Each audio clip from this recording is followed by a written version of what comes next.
Hello, everybody. It's Skip Clark, Wolfcast, the Wolf Studio here in Syracuse. And my guest is a gentleman, an artist that we're going to see this weekend coming up at Kegs in Jordan. And we're going to be talking about that. But say hello to my friend Kameron Marlowe. How are you?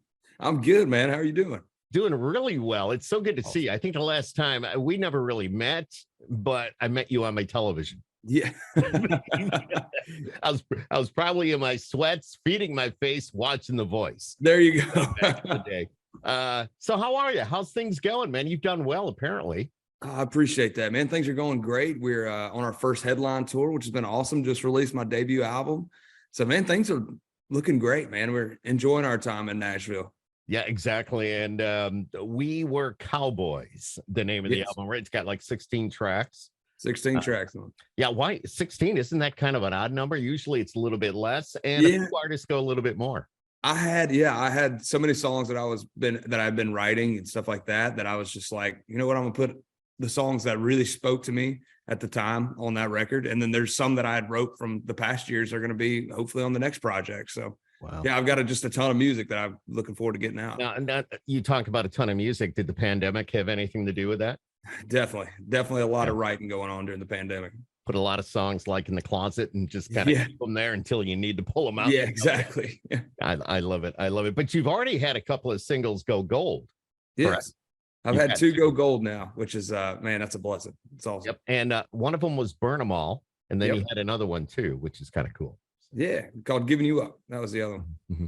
Hey, Kameron, before we talk about the show coming up on Saturday at Kegs, tell us a little bit about your time on The Voice. And did that help you really like get into the industry and understand it a little bit more? I think what it did for me is when I was out there, I got to meet so many songwriters, and they were all like in their rooms writing songs during the days. And I hadn't been writing like that before. Like I'd wrote by myself, but they were getting in like groups of twos or threes and just writing songs. I was like, man, like I want to do that. So as soon as the show was over for me, I was like, I'm going to Nashville and I'm gonna start writing with people. And that's kind of how it all started, is I just write with as many people that would let me. Yeah. And that whole experience though, did you feel intimidated at all by those that were judging you on The Voice? Sometimes, yes. But I mean, they were also kind to us that they made it fun. So it was always good. Exactly. How long ago did you move to Nashville? Going on 5 years now. So about 4.5 years. Was it easy? Was it an easy thing to do for you? It was a pretty easy decision. I mean, I quit my job. I slept up on an air mattress for a long time. I met these couple random guys in a bar down here called Red Door. And they were like, man, we're getting a house. Do you want to like chip in? And like, if you're moving up here? And I was like, I guess so. So I just kind of moved out here on a whim. Told my boss, I was like, man, I don't think I'm coming back. Put in my 2 weeks notice, moved up here. And yeah, the rest is kind of history now. Yeah, it's a smart move. I would say that's a very smart move, because if you didn't do that, you'd probably regret not doing it. You know what I mean? And look, it's all worked out for you. I guess you just made a Grand Ole Opry debut. Can you tell us what happened there? Yes. My first Grand Ole Opry debut was insane. You never know like how special that circle is until you walk into it, and it's intimidating, but I swear it was like, as soon as I walked into the circle, it was like all the nerves went away. So that was cool. And also Brad Paisley got to invite me to make my debut in my hometown at one of our shows, that was really cool. Yeah. So once you stepped in, you're not the only one that has told me that. It seems like you get all nervous about being invited and everything. It's like, what am I going to do? How am I going to respond? How am I going to act? And then when you step into that circle, it's like, I'm good. This is cool. I'm good. It is. It's a wild feeling, man, but it's a really cool feeling. Mm-hmm, mm-hmm. Who would you, and it's a question I really don't like to ask, but I'm going to ask anyways. I hope you don't mind. But everybody asks you about your influences. Who really was an influence on what you do and where you're going? Oh man, there's a lot of different sounds that have kind of made who I am. There's a lot of blues influences, like B.B. King, Stevie Ray Vaughan, Ray Charles, kind of things like that. And then on the country side, I would say a lot of that 90s sound, like Brooks and Dunn, George Strait, obviously. But even further back, I was a big fan of like Merle Haggard and stuff like that with my grandpa. My grandpa listened to all the old tapes that he had in his car. He had this like an actual tape player in his car. And so that's where I was like grassroots fed country music. And I wouldn't have changed it, man. I love it. You know, you got to have the old cassette tape. Absolutely. I mean, that's the way it is, or was. Let me put it now. Then let me put it that way. Then it went to CDs. Now it's all either Bluetooth or you know, we've got Apple Play or whatever in our vehicles. So or Android, either or. But it sounds like you're kind of drawn to some of the older artists. I am, man. There's something so cool about people getting up there with a real band and playing with real sounds, and that's kind of how I started. Like when my very first band, like we didn't know how to use the tracks and stuff like that. It was just grassroots. You sing and sung, or you sing and played all the instruments, and that's how we've been doing it, man. And I love it. I love it. Now, being with Sony is pretty cool in itself. I mean, major, big time. Now, did that come as part of the voice package? No. I had came into Nashville, and I had my very first meeting in town, and I didn't even know what I was doing there. I had no idea that he was maybe thinking about signing me to a publishing deal or anything like that. And I was kind of did that. I had met a manager along the way, and she was basically taking me around to all these people. And I was like, oh, I'm just meeting everybody. This is great. And then out of nowhere, I started getting record deal contracts on the table. And I was like, oh shoot, like this is, I didn't realize we were going for record deals right now. So yeah, it all worked out. Sony has always felt like home to me, and they always will. They're definitely awesome. You're in a good spot. I know a lot of artists that are right there with you as well. Was it like a pinch me moment though, when it's like, holy crap, I just signed a record deal? It was, man. It's something that I dreamed of as a kid. And then one day I get to actually put that pen to paper and sign my own contract and record my own record under Sony, which is, oh man, I love it. I love it. Awesome. Were they pretty good to work with though? Did they kind of let you have your way and absolutely do what you want to do? That is one of the coolest things about this label is they basically was like, here, you go with your producer, you go record your songs. We're not telling you, you have full creative control. So I went in full creative control. And I love the project that we got out of it, man. It feels like me. It feels true to me. And that's what it's all about. Kameron, where's home for you, though? Kannapolis, North Carolina. No. Okay. And if you were to drive back into your hometown right now, kind of describe that to us. Okay, well, things have changed since I left. We used to be a old mill town. Basically, we made, it was called the Cannon Mills, and everything was revolved around the mills.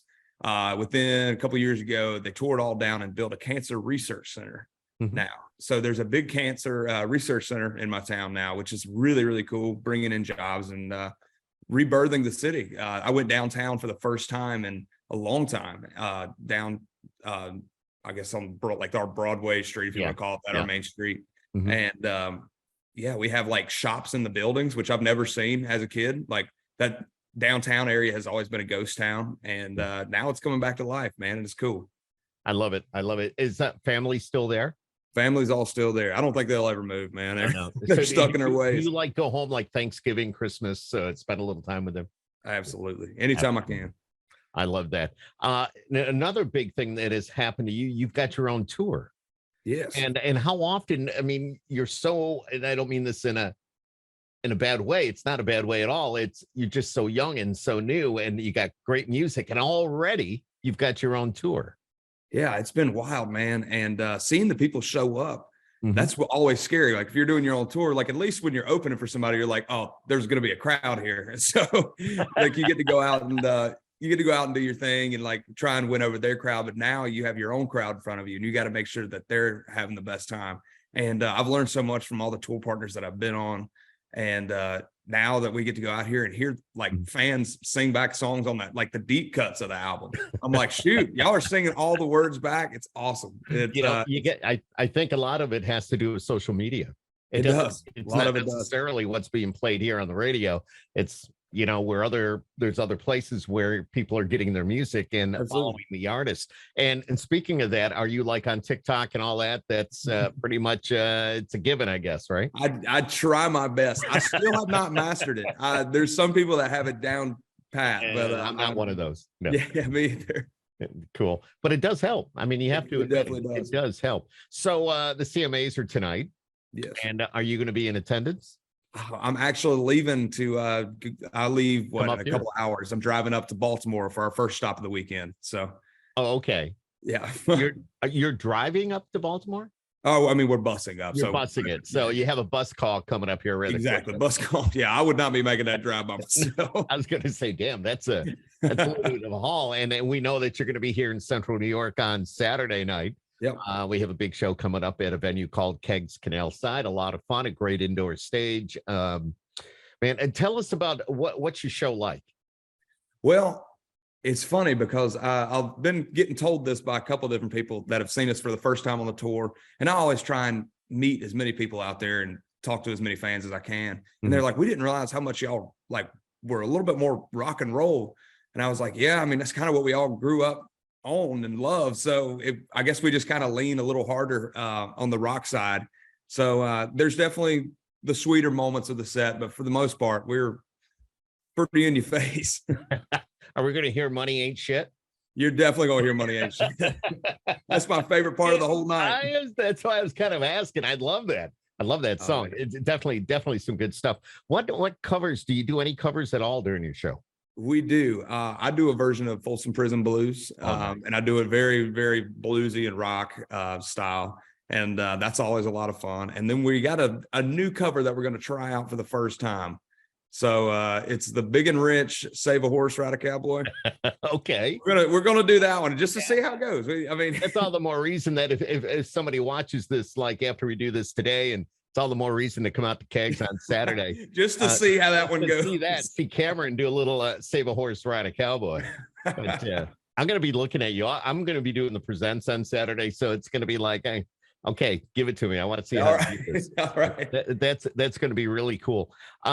So a great show coming up. You say it's a little more on the rock edge. I love that. It's going to be a great night of music.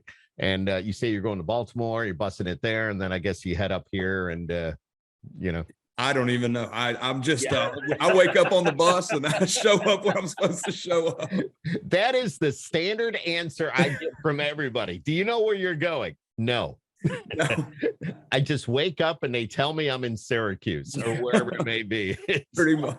Yeah, I know. And I get it. I don't, I've always said that I don't understand how you guys can keep track where you are. I mean, you do a show, you get on a bus, you go to another city, another venue, do a show, get back on the bus. And you just, you get routed in such a way where you got a bunch of them back to back before you go home. And it's like, I don't know. It's like, where have I been?